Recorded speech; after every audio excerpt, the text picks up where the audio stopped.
বাবাজি কোন এলাকার কোন মসজিদের ইমাম? মাশাআল্লাহ, আপনার বেতন কত? 4000। এই কপালপড়া এলাকার কোন লোক আছে এখানে? আছে? ছি ছি ছি ছি ছি, লজ্জা।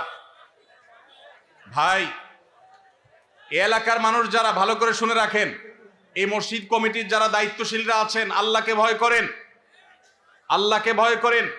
আপনার যে ইমাম সাহেব 5 ওয়াক্ত নামাজ পড়ানোর দায়িত্ব নিয়েছেন, এই 5 ওয়াক্ত নামাজ পড়াতে গেলে আর তেমন কোনো কাজ করা যায় না। ইমাম সাহেবদেরকে আপনারা 4000 টাকা বেতন দেন। ছি ছি ছি ছি, বাংলাদেশে কোনো কাজের লোকের বেতনে এখন 4000 টাকা পাওয়া কঠিন।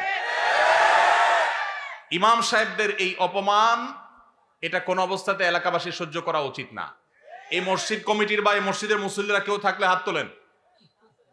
আমরা আসামি দেখতে চাই। আসামি কই? আসামি আছে এখানে? আল্লাহ তাআলা আমাদের ভাইদেরকে হেদায়েত দান করুন, আমরা দোয়া করি। ভাইদের প্রতি আমি আজকে আহ্বান করে রাখলাম, মেহেরবানি করে ইমাম সাহেবের বেতন বাড়াই দিবেন। এর আগে কুমিল্লার আরেক এলাকাতে এরকম ইমাম সাহেবদের এই অবস্থা। কুমিল্লা জেলার বদনামি করে ফেলবেন তো আপনারা। হ্যাঁ, এত বড় জেলা, এত ঐতিহ্যবাহী জেলা, ইমাম সাহেবদের বেতন 4000 টাকা। ছি ছি ছি ছি, কোনোভাবে এটা মানা যায় না, কোনোভাবে এটা মানা যায় না। আল্লাহর ওয়াস্তে এটা পরিবর্তন করবেন তো ইনশাআল্লাহ? এই যে ইমাম সাহেব গরু কুরবানি করে টাকা কামাই করবে, খতম পড়ে টাকা কামাই করবে, দোয়া করে টাকা কামাই করবে, কেন? ইমাম সাহেব মসজিদে দায়িত্ব পালন করছে, মসজিদের মধ্যে অনেক ভালো ভালো কাজ করতে পারে, সেগুলা করতে পারবে তখন যখন তাকে এমন বেতন দিবেন যে নিশ্চিন্তে তিনি মসজিদ ভিত্তিক নানামুখী কাজ করতে পারেন। এখন যে বেতন দেন সেটা দিয়ে তার চাল কেনার টাকাই যদি না হয়, তাহলে সেই মসজিদে কোরআন শিক্ষার আসর করবে না দাওয়াতি কাজ করবে নাকি ধান্দা করে বেড়াবে? এই যে অন্য এলাকা থেকে এসে পশু কুরবানি করে টাকা নেওয়া জায়েজ কিনা এই প্রশ্ন করছেন, এই প্রশ্ন তো এই জন্যই আসছে যে ইমাম সাহেবের যা দেন তা যথেষ্ট হয় না, এই জন্য ইমাম সাহেবের এসব খুঁজে বেড়ানো লাগে। এটা তো লজ্জার কথা। কেন ইমাম সাহেব এগুলো খুঁজতে হবে? এত বেশি বেতন দিবেন যে এই সমস্ত ছোটখাটো কাজ করে ইমাম সাহেব তার পেট পালার চিন্তা করা যেন না লাগে। আল্লাহ আমাদেরকে সেই তৌফিক দান করুন।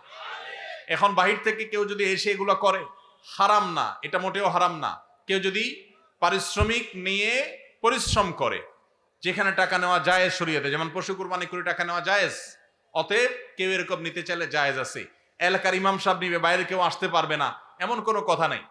কোরআন হাদিসে এটা ইমাম সাহেবের হক বলতে কোনো কিছু নাই, যে কেউ করতে পারে। তবে হ্যাঁ, কোন এলাকার ইমাম সাহেবের বেতন যখন অনেক কম, আরেকজন সচ্ছল মানুষ, তিনি ইমাম সাহেব বেচারার বেতন কম, এলাকাবাসী নালায়েক নাখান্দা, তাদের রুচির বৈকল্য দেখা দিয়েছে, এজন্য ইমাম সাহেবের বেতন সম্মানজনক ভাবে দেয় না। এরকম অবস্থায় বাহির থেকে একজন মানুষ যার অনেক উপার্জন আছে, সে এসে ইমাম সাহেব 2-4 পয়সা এখান থেকে পায়, এটাতে ভাগ বসানো অবশ্যই তার অনুচিত। কিন্তু যদি সে নেয়, উপার্জন তার হারাম হবে না, কিন্তু তার এটা রুচির ব্যাপার, এটা তার আখলাক, উত্তম আখলাকের পরিচয় যে সে ইমাম সাহেবের এখানে ভাগ যেন না বসায়। ভাইরা, ইমাম সাহেবদের বেতন বাড়াই দিবেন তো ইনশাআল্লাহ? এত প্রবাসী এখানে, ইমাম সাহেবদের বেতন 4000-5000 কেন ভাই? আল্লাহ আমাদের সবাইকে হেদায়েত দান করুন। মসজিদের ইমাম সাহেবের জন্য টাকা কালেকশন করে সেই টাকা মসজিদের ফান্ডে জমা রাখা যাবে কিনা? ইমাম সাহেবের জন্য টাকা কালেকশন করে সেই টাকা মসজিদে রাখতে পারবেন কিনা? এই অপকর্মটা ঈদের সময় বেশিরভাগ ঈদগাহে, বেশিরভাগ মসজিদে হয়। টাকা তোলার সময় গামছা নিয়ে বলতেছেন ইমাম মুয়াজ্জিনের হাদিয়া দেন। টাকা উঠছে 20,000, ইমাম মুয়াজ্জিনরে 10,000 ভাগ করে দিয়ে বাকিটা মসজিদে রেখে দিয়েছেন। মসজিদ কমিটির লোকেরা পরিষ্কার একটা হারাম কাজ করলেন। মনে করছেন আল্লাহর ঘরের জন্য দুর্নীতি করলে আল্লাহ ছেড়ে দিবে না? টাকা তোলার সময় যদি ইমাম মুয়াজ্জিনের জন্য বলেন, তাহলে এটা ইমাম মুয়াজ্জিনকেই দিতে হবে, ওইটা মসজিদে রাখতে পারবেন না। টাকা যদি ইমাম সাহেবের জন্য বলেন যে ইমাম সাহেবের হাদিয়া, মুয়াজ্জিন সাহেবের হাদিয়া, যেটা বলে তুলবেন সেটাই করতে হবে। নসুল ওয়াকিফে কানাসি শারিআ, দাতা যে জন্য দিবে আপনাকে সেই খাতে খরচ করতে হবে।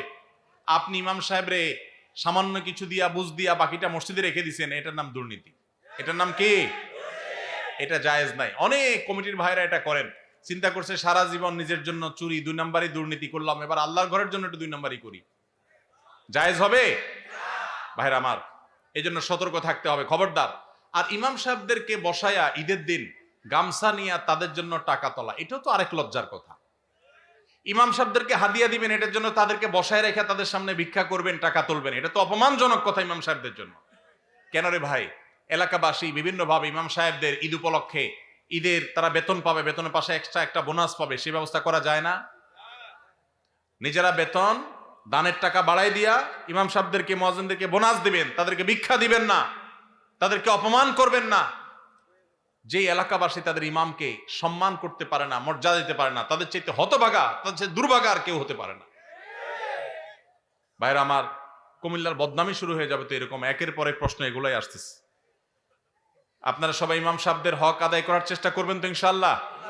আর ইমাম সাহেব যারা, তাদেরকেও বলতেছি, আপনারাও নিজেদের আত্মমর্যাদা বজায় রাখবেন, প্রয়োজনে না খায় থাকবেন, কিন্তু নিজের মান সম্মান নষ্ট করে টাকা কামাই করতে যাবেন না। আল্লাহ আমাদের ইমাম সাহেবদেরকে সেরকম ইমাম হওয়ার তৌফিক দান করুন।